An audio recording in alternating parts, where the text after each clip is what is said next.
All right, so one lesser known chest exercise, and I like to incorporate this primarily as a superset, is the Svend press.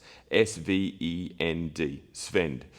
I don't know its history. I actually haven't bothered to look it up, but it's a fantastic exercise. Now, there are a lot of limitations to it, which is why I like to include it in as a superset. So you need a plate, okay, and preferably one that you can comfortably hold. If you get a small plate, it's not going to work anywhere near as well, because what we're trying to do is we're holding the plate with flat hands, okay? We're not holding the plate like we typically would on an edge. We're not grabbing corners. It's flat, so we're relying on pressure from the outside in. Now, to make things even more challenging, I always encourage people to have the pressure on the plate at the bottom part of the plate, okay? If you're across the top, the middle, it just makes that a little bit easier because you've got center of balance with the plate. If you go here, straight away, there's a lot more instability.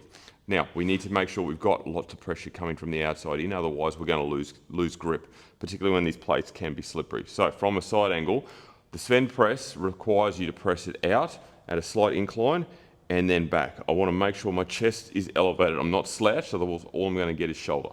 Chest up, press out, and then back in, okay? Controlled movement. A lot of guys will just pump through these. They won't get full elongation and they won't get the appropriate contraction through the chest. So it is controlled. It's very, very hard and very, very challenging.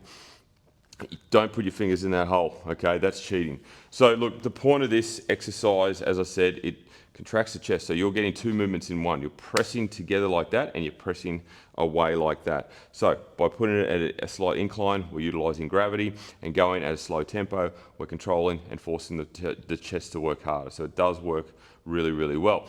The limitation we've got is that obviously plates only come in certain sizes. That was a 5 kilo, 10, 15, 20. Anyone who uses a 20, very impressive. So you're obviously going to be limited, okay? Which is why doing it as a superset is fantastic.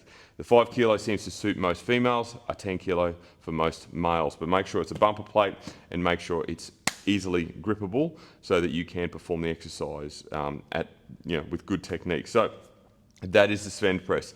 It is a fantastic exercise to add on to, say, a dumbbell bench press, a dumbbell hex press, dumbbell fly.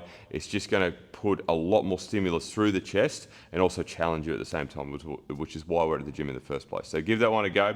The Svend press, I guarantee you will be surprised at how hard it actually is.